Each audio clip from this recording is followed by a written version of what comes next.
What is happening? As you have read the title, South of Midnight has been out for a few days. I've been playing it, I've been enjoying it, and wanted to just give a quick review on it. So, off the top, to me, the game is an 8 out of 10, and let me explain why. So, this game is primarily story focused. The combat, the movement in game, all of that's fine. It's not great, it's not perfect, it's not innovative, it's just fine. But the story and the set pieces and the characters and the lore, fantastic. Chef's kiss, amazing. I would suggest either, if you have Games Pass, playing it, checking it out. And if you don't, just watch a couple videos on it, see if it's your cup of tea. Because like I said, the combat itself is not great. It's not deep. It's not snappy. It feels like they gave you something to do. Like between it in between points. In between lore points, A and point B, you got a couple battle arenas.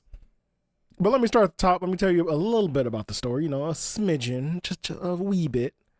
So the story is following Hazel, a weaver, which is a magical black woman. Like, it's just what it feels like. It's just a magical black woman who goes around fixing people and monsters and things. And there is a storm in the town of Prospero where they live, her and her mother. And her mother's washed away in the cabin. You've seen the trailers, probably. If not, that's the overall premise of the story. She's like, all right, I gotta find my mom. She discovers her powers. And she runs in all type of whimsical and monstrous creatures that sometimes are bad, sometimes aren't bad. Again, the lore of the game is pretty interesting and really in depth. Now, the art style of the game was when I saw trailers, I'm like, all right, this is really gonna take some getting used to, or you guys have to like be able to switch and let me toggle it on and off. But I can say now that I've played the game, I've played it for 8 hours now, I believe. I'm pretty deep into the game. And I can say that either they toned it down by a lot or they smoothed it out. Or maybe YouTube's bitrate just crushes that type of art style and just makes it look janky and headache inducing. But so far, I've enjoyed the art style. Like it's super unique and interesting. It makes the world just feel unique. Like if you haven't noticed, it's stop motion esque animation. I know they actually put in some stop motion, but I don't know if the entire package is stop motion. I feel like cutscenes are stop motion and the end game is more animation style with a stop motion esque flair to it. But cutscenes, everything feels great, looks great, runs smooth.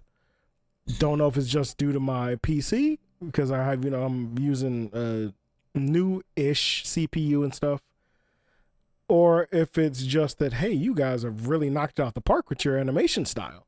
But kudos to them, honestly. It's fun. It's great. I'm enjoying every bit of it. The stages are, them are some stages. Like, they're not, again, this is not a super, this isn't a super innovative or deep exploration or combat style game. It is meant to tell you a story, and it is a story. So the set pieces are all unique. They're bright. You're not just in this dark, dank area all the time, going through caves and waterways and swamps. No. There are mountains and giant trees, and it's colorful. Like it brings a lot of color into the game. It's flowers and pastels and a lot of vibrant colors. Like especially when you are done in the fighting arenas. So there are these things called knots, and the weaver unties the knots.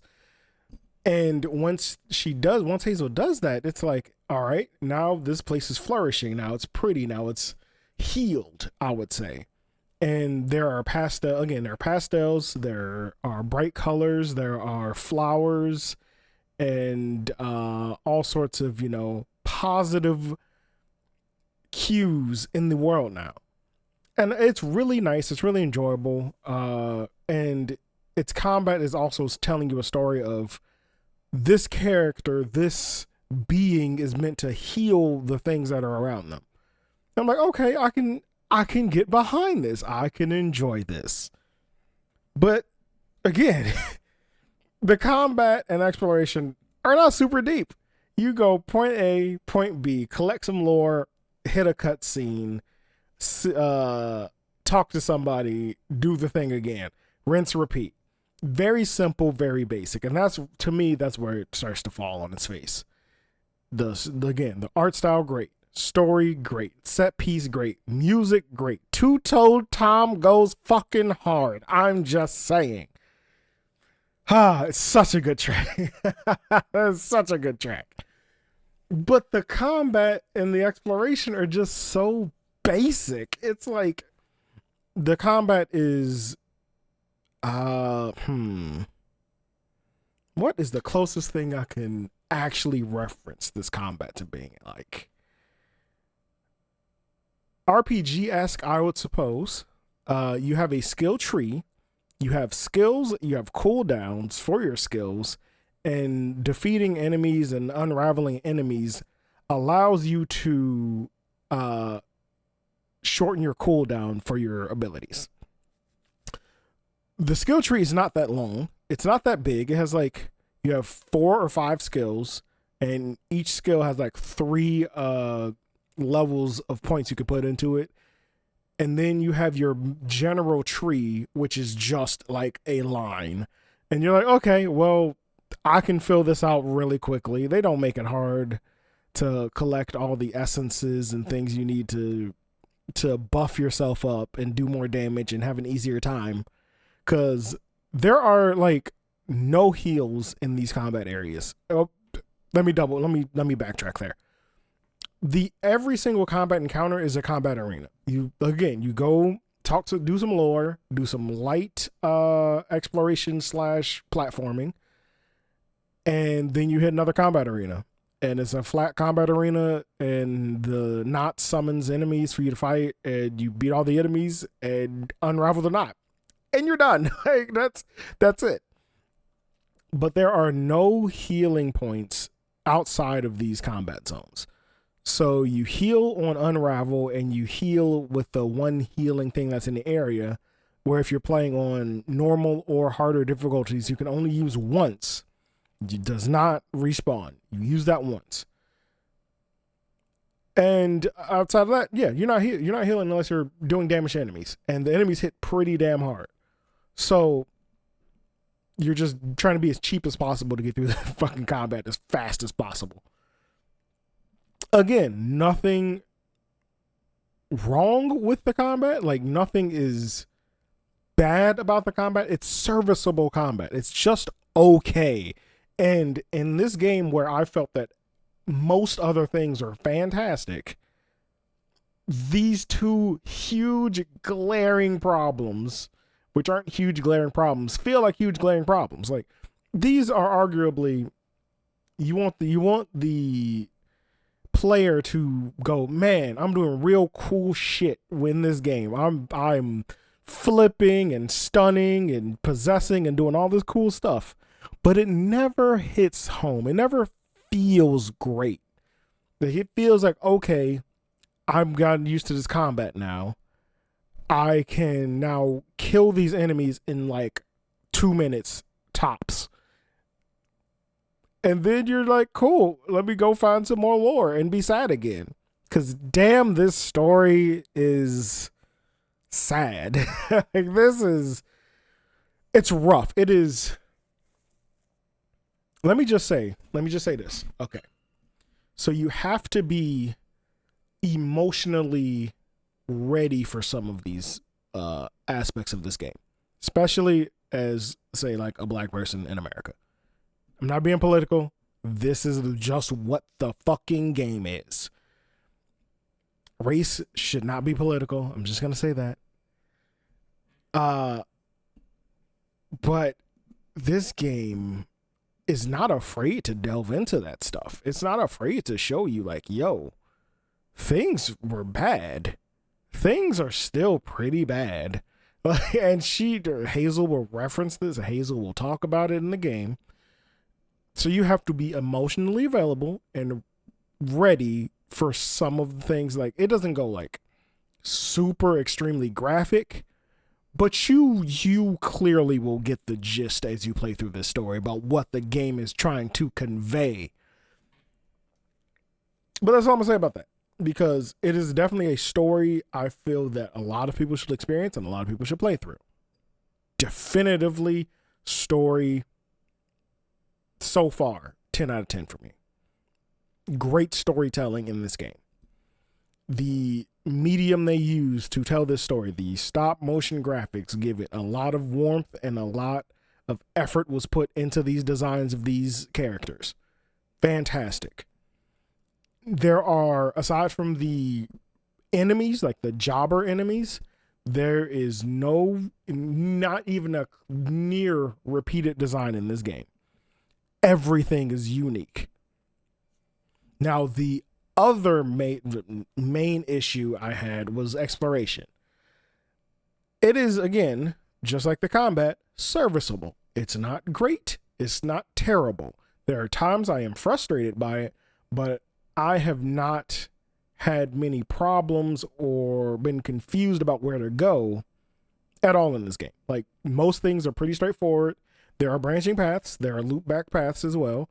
And you can usually find your way, because there's the what was that game? It was Rise of the Ronin. You know, when the wind can guide you, it's basically the same thing. But this wind's creepy, because if you click it, it goes. You're like, what? Pardon? Why are you whispering in my ear? But yeah, so you never get lost in this game. You don't get lost. You don't have a trouble finding your way. And you could go, okay, that's the direction I'm gonna go. I'm gonna turn left just to see what they got. And you'll just run into some new lore, some points for your shoddy ass skill tree. And once you're done, you just keep going back about your way, learn lore, go to a new arena to fight. Like, that's all the game is. It has a very simple, very straightforward gameplay loop, which I'm not knocking it. I just wish, like I said, the combat and the exploration had a little bit more detail, a little bit more depth to them. Those are flaws about the game. I can honestly say that. That's why it's not like a 9 out of 10 or a 10 out of 10. For those issues that it has, it, in an otherwise great ass game, it's glaring.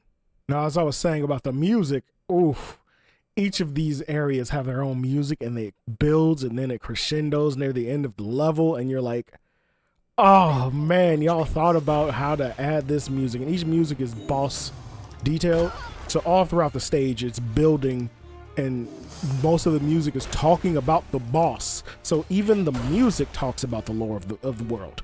I'm like, you guys just wanted to make a movie, but you didn't make a movie. Why?